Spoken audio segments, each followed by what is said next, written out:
My name is Sienna, and I am 26 years old. I grew up in a high society bubble where a clean reputation is worth more than gold. The nightmare started the day my parents decided I needed to be taught a lesson in respect.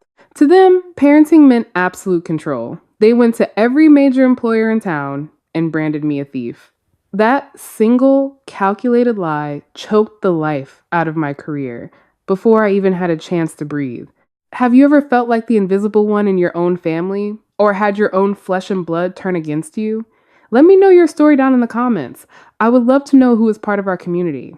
For 730 days, I lived as a ghost in an industry I had spent my life preparing to join. In the world of architecture, your name is your signature, but mine had been dipped in poison by the two people who were supposed to protect it. Gary and Patricia, the people I once called mom and dad, had mastered the art of social execution. They did not just want me obedient, they wanted me erased. I remember the sensory details of that era with a clinical precision. I remember sitting in my studio apartment, the air smelling of stale coffee, and the metallic scent of old blueprints I knew would never be built. I spent my nights staring at my computer screen, watching Gary's firm win contracts, using the very designs I had drafted for him for free while I was still in school. While he was sipping vintage wine at galas, I was calculating exactly how many days I could survive on $3 packs of instant noodles. The rumor they spread was not just a petty accusation. They told the entire architecture hub that I was an intellectual property thief. In a profession built on trust and original thought, that is a terminal diagnosis. I watched every door slam shut before I even reached the handle. I would go into interviews and see the shift in the recruiter's eyes the moment they saw my last name. It was a cold, silent rejection that felt copy-pasted across the entire city. People often ask why I did not just fight back sooner. They do not understand the invisible chain that binds a survivor. I was caught in a state of learned helplessness. When you spend 20 years in a house where your every move is scrutinized and every achievement is treated as a threat to your parents' authority, you lose the ability to see the exit. I was living in a psychological prison without bars. My parents had spent my entire life conditioning me to believe that I was nothing without their approval. They used my silence as proof of my guilt and my poverty as a tool for my rehabilitation. I was trapped in the trap of normalized cruelty, waiting for a permission to exist that was never going to come. I did not realize that the truth was not dead. It was just waiting for the right person to find the key. The text arrived at 11:51 p.m. Gary never cared about boundaries, especially when he wanted something. He wrote, "Your mother and I have finalized the venue for our 30th anniversary gala. The deposit is $2,200. We expect you to transfer the funds by tomorrow morning. It's the least you can do after the shame you've brought to this house. Family takes care of its own." I stared at the screen until the words blurred. For years, this was the cycle. They would kick me, then reach out their hand not to help me up, but to check if I still had coins in my pocket. I did not cry. I did not ask why he thought I owed him anything. I simply sat up, reached for my laptop, and opened the administrative portal to Gary's firm's cloud server. I was the one who had built that server architecture. Being a control freak and notoriously cheap, Gary refused to hire a professional IT firm. He forced me to build his private cloud server from scratch to keep the data in the family and off the books. He forgot that the one who builds the walls always knows exactly where the secret doors are. I was the one who had migrated all his legacy files for free while I was finishing my degree. He used my labor to build his empire, and then used his words to destroy my name. It was a trade I was no longer willing to make. In the business world, they call this a hostile takeover. In my world, it was just accounting. I worked with clinical precision. I did not delete the files that would be petty. Instead, I simply revoked the enterprise-level permissions for his credentials. Every core drawing, every structural calculation for the multi-million-dollar office complex he was currently pitching was now behind an encrypted wall he could not scale. He had the keys to the office, but I owned the air he was trying to sell. The screen glowed, casting sharp, cold shadows against my apartment walls. I watched the progress bar as the encryption protocols took hold. Every line of code I had written for them was a tether. One by one, I was cutting them. Gary liked to talk about respect, but to him, respect was just a debt you could never pay off. He wanted me to be a perpetual debtor so he could keep the interest high. As I clicked confirm change, I thought about the $4,500 I had spent on Patricia's emergency surgery 2 years ago. I thought about the $600 I sent every month for her medical needs while I skipped meals to keep my electricity on. I had been a silent investor in a family that viewed me as a liability. My compassion had been a luxury they had overdrafted for decades. Now, the credit limit had been reached. I typed a single, final response to his text. I've audited our history, Gary. Between the medical bills I've covered and the 3 years of free labor I provided your firm, the balance is heavily in my favor. I am reclaiming my intellectual property, effective immediately. You will find that your access to my core design servers has been terminated. Consider the thousands I have already spent as my final gift. We are officially even. I hit send at 12:03 to 3 a.m. Retaliation took exactly 12 minutes. I closed my laptop and felt the first wave of real silence I had known in 26 years. It was not the silence of a prison. It was the silence of a clean slate. Gary did not just get angry. He went to a state of corporate arson. By 9 a.m., the next morning, my LinkedIn notifications were a graveyard of my professional dreams. He had not just sent me a text, he had drafted a public warning for the entire architecture and engineering community.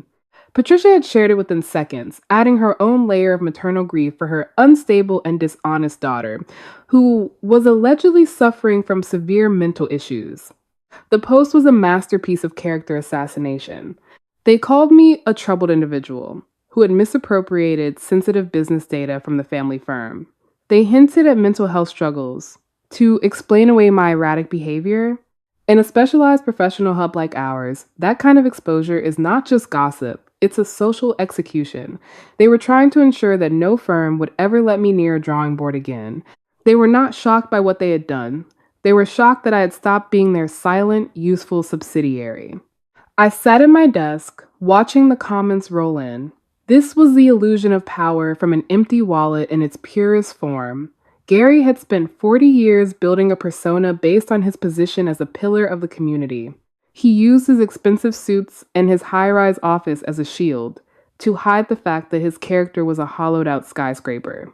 He truly believed that his social standing gave him the right to own my truth. He mistook financial control for human character and intimidation for respect. He could not stand that I had reclaimed the source of his current success. Without those core drawings I had locked away, he was just a man in a fancy chair with no product to sell.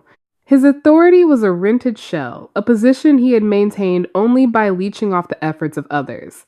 When the foundation of his lie was threatened, he did not reach for logic or love. He reached for the only weapon he had left, more lies. He thought that by shouting loud enough in public, he could bury the reality that his empire was built on sand. The timing was calculated. He knew I had an interview with CEO Harrison on Friday afternoon. He wanted to make sure that by the time I walked through those glass doors, Harrison would see a liability, not a candidate. I received a dozen messages from former colleagues, all of them just checking in, but really, they were just rubbernecking at the digital car crash my parents had created. My heart should have been racing. I should have been scouring my phone for a way to explain, but I did not. I just looked at the calendar on my screen. Friday, 2 p.m. My parents thought they were finishing me. They did not realize that they were just giving me a clearer reason to take everything back. This was not a family dispute anymore. It was a liquidation. I did not need to shout back. I just needed to show up. I could smell the ozone from my laptop as it worked through the night, processing data from my own personal portfolio. The air in my apartment felt heavy, like the pressure before a hurricane. Patricia's voicemails were a curated mix of sobbing and threats, a performance designed for an audience of one. How could you do this to your father? He's the reason you have that degree. You're destroying everything he worked for. I deleted them without a second thought. They were not mourning a relationship, they were mourning a resource. I realized then that their love had always been a subscription model, and I was the one footing the bill. Now that the payments had stopped, the service had been canceled. I did not feel the sting of the LinkedIn post. I felt the clarity of a balance sheet that finally made sense. I ironed my blazer, the steam rising like a ghost in the small kitchen. I was not an unstable thief. I was an architect, and it was time to build something that Gary could not tear down. The glass doors of Harrison's headquarters were heavy, swinging shut with a sound that felt like a final seal on my past. I walked across the marble lobby, my phone still humming in my pocket with notifications from the LinkedIn post Gary had engineered. 1,000 eyes in the architecture community were watching my social execution, but I was focused on the one set of eyes waiting for me in the executive suite. I was not there to beg for a job. I was there to see if the professional escalation of my father's cruelty would meet its match. I stood in the elevator, catching my reflection. I did not look like an unstable thief. I looked like a woman who had audited her own life and found the balance lacking. CEO Harrison was exactly what my father was not: observational, calm, and utterly detached from the town's petty rumor mill. As I entered his office, the atmosphere was thick with the kind of silence that usually precedes a firing. I waited for the question about the smear campaign. I had my defensive data ready, timestamps of my original designs, bank records of the bills I had paid, and the legal definition of defamation. Harrison did not ask about the rumors. He did not ask about my father's public warning. He did not even look at my resume. Instead, he reached into a drawer and pulled out a thick, yellowed envelope. "I have been holding this for 18 years, he said, his voice level. "Your grandmother, Dorothy, was one of the earliest investors in this firm, when it was just a risky idea on paper. She left this with me and the board, with precise instructions. I was to deliver it to you only if you applied here under a cloud of character concerns. Or, the instructions stated, I was to find you on your 23rd birthday, whichever came first. You've spent the last 3 years fighting an uphill battle, but Dorothy knew you'd eventually seek out the only man who truly respected your father's work." The air left the room. I stared at the handwriting on the seal. It was Dorothy's careful, elegant script. She had been gone for a long time, but here was her voice, reaching out from the grave to intercept Gary's poison. I realized that while my parents had been busy teaching me respect through sabotage, my grandmother had been playing a much longer game. She knew the nature of the people she had raised. She knew the hollow greed of her own son, and she had built a legacy of protection that had been waiting patiently for the day Gary finally tried to erase me. My fingers brushed the seal. The paper felt brittle, a relic from a different era. I did not open it immediately. I just sat there, realizing that for 18 years, I had not been as alone as I thought. The silent prison Gary had tried to keep me in had a back door he never knew existed. Harrison watched me with a look that was not pity. It was the recognition of a legitimate heir who had finally claimed her seat at the table. "Your reputation was damaged deliberately," he said quietly.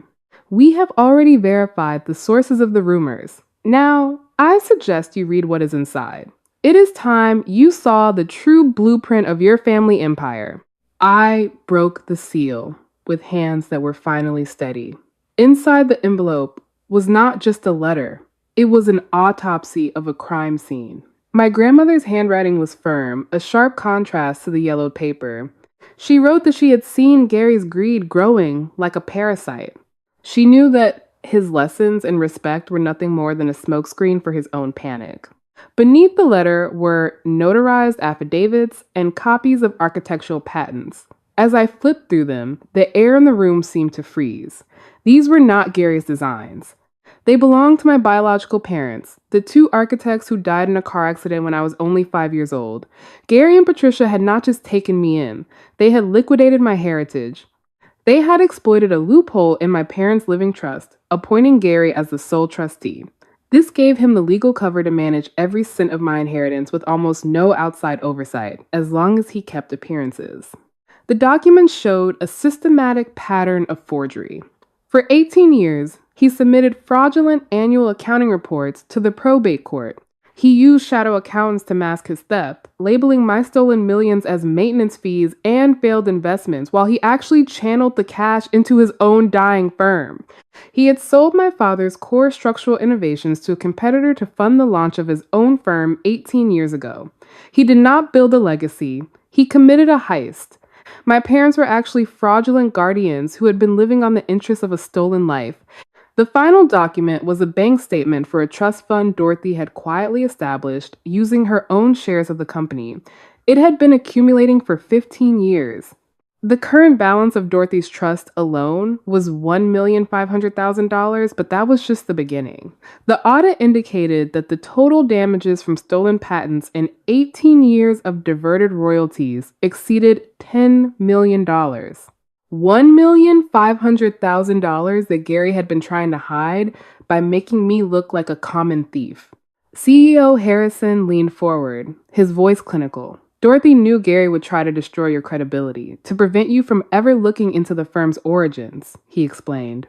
She gave us the power to intervene if he ever weaponized your name against you. I realized then that my father, no, Gary, was not just ungrateful or controlling. He was a criminal. This was not a family drama anymore. This was a corporate fraud case worth more than his entire firm. I looked at the signatures on the forgery one last time. Anger was not loud this time. It was lethal. Gary wanted me to learn respect. I was about to teach him the cost of a stolen blueprint. I closed the folder and looked at Harrison. I did not feel like a victim. I felt like an auditor. Call the legal team, I said. It is time to settle the books. The mahogany desk in my new executive suite felt solid, a stark contrast to the man standing trembling on the other side of it. Gary looked like a man who had been hollowed out by his own fires. The expensive suit that used to serve as his armor now hung loosely on a frame that seemed to have aged a decade in a single week. He was not the hollow giant anymore. He was a desperate supplicant. Sienna, please, he whispered, his voice cracking on my name. Harrison's legal team is moving too fast. If they file that fraud report, the firm is gone. Everything I built will be ash. Your mother, she cannot handle this. Think about the family name. I did not blink. I did not offer him a chair. I remained seated in the position of power he had spent 26 years teaching me I did not deserve. I looked at him with the clinical detachment of an auditor reviewing a bankrupt account. The family name was stolen. Gary, I said, my tone ice cold and methodical. You did not build an empire, you ran an 18-year-long con on a 5-year-old orphan. This isn't just a family matter, Gary. It's a massive breach of fiduciary duty and corporate embezzlement. The forensic audit will track every dollar from the trust to your offshore accounts, and at your age, that paper trail is basically a life sentence. He reached into his briefcase and pulled out a document, his hand shaking so violently the paper rattled. I have drafted a non-disclosure agreement. If you sign it, I will transfer 20% of the firm to you immediately. We can fix the patents quietly. We can be a family again. The power flip was complete. For 2 years, he had held my survival over my head like a weapon. Now, he was offering me scraps of the very legacy he had looted. I did not take the pen. Instead, I pushed a manila folder across the desk. This is a cease and desist order for all operations at your firm, pending a full forensic audit, I informed him. And this is the formal notice for the retrieval of the $1,500,000 in trust assets and patent royalties you misappropriated. He stared at the numbers, the reality of his total liquidation finally setting in. He looked up at me, his eyes red and pleading. After everything I did for you, you are really going to destroy me? I leaned forward, the light from the office window casting a sharp shadow across the documents. This was the finisher, the final blow to the man who thought fear was the same as respect. You told me I needed to learn respect, Gary, I said, my voice barely above a whisper, but echoing in the silent room. But you made a fatal error in your calculations. I do not need to learn how to respect a fraud. I already learned how to respect myself. I stood up and walked to the door, opening it wide. The audit starts at 8 a.m. tomorrow. I suggest you spend the night finding a good criminal defense lawyer, instead of a new place to lie. He walked out with his head down a ghost, leaving a graveyard of his own making. I closed the door and felt the weight of my own worth finally settling into the floorboards. The debt was settled. The throne of ash was his to sit on. I was busy building a foundation that was finally legally mine.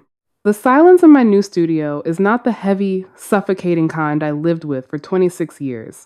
It is light, airy, and smells of fresh ink and possibility. Gary and Patricia never recovered from the forensic audit. The investigation into the stolen patents revealed a decade of systematic corporate fraud that turned their high society friends into star witnesses for the prosecution. Gary lost the firm, the Colonial House, and eventually every last shred of the arrogance he used to wear like armor. Last I heard, they were living in a small, rented apartment, 3 towns over, far away from the elite circles where they once ruled with an iron fist. It is a stark reminder that power is just a rented shell when it is not built on character. I accepted the position at Harrison's Group, not as a charity case, but as a major shareholder and lead architect of our new sustainable living wing. My first official project was a community center for children in the foster system, a building designed to feel like a permanent hug. I named it the Dorothy Hayes Pavilion, after the woman who saw my value when I was too blind with pain to see it myself. I want to speak directly to you for a moment, the ones who are listening, because you feel like an outsider in your own family. Maybe you have been told you are too dramatic, or that your success is a threat, or that you are a burden for simply wanting to be loved for who you are. I spent over 2 decades waiting for my parents to give me permission to exist. I thought their lies were my truth. I was wrong. Your worth is not a balance sheet for someone else to audit. You do not owe respect to people who only use that word to keep you small. Sometimes the bravest thing you can do is realize that blood does not make you family, character does. If you are waiting for a sign to stop playing a role that is killing your spirit, let this be it. You are allowed to walk away. You are allowed to shine brighter than the shadows they tried to trap you in. That night, for the first time in years, I slept all the way through until morning. No guilt, no noise. Just the peace of a life that is finally, legally, and beautifully my own. If this story moved you, if you believe that patience, truth, and quiet strength always win in the end, then do not forget to subscribe to True Revenge Glory, because the best stories of justice are the ones that take time to unfold.